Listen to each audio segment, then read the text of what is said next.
Hi, everybody. This is Silvio Canto in Dallas, Texas on Tuesday, October the 13th, and welcome to our video commentary.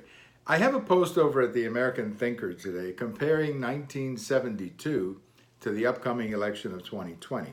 Now, I preface this video the same way I did the article, that it's tough to predict elections that far advanced, but sometimes there are similarities, and I want to talk about some of those.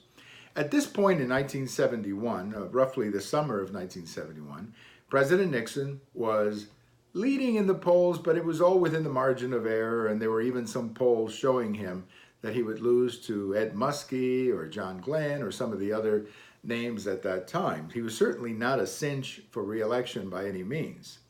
The Democrats, on the other hand, instead of nominating a more moderate candidate who could easily defeat Nixon, decided to go to the left.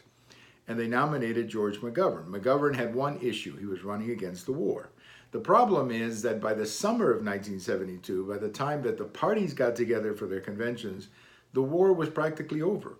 Most of the American troops had come home, and the ones left behind were not doing any fighting.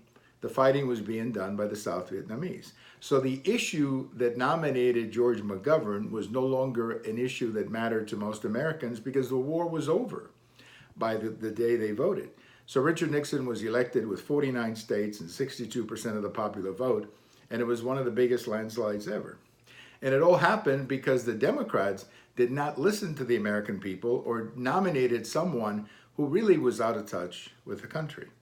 And I fear that the same thing is going to happen if the Democrats don't watch out. They're going to end up nominating someone who seems more interested in transgenders and illegal immigrants than in taking care of the people who pay taxes and go to work every day. So again, history often does not repeat itself, but there are times when there are similarities. And that's why I decided to write that post. 1972 and 2020 could end up looking very similar in what turns out. Thank you for watching. We have all of these on YouTube, on Twitter, and on my blog. And if today is your birthday, happy birthday. Bye-bye, everybody.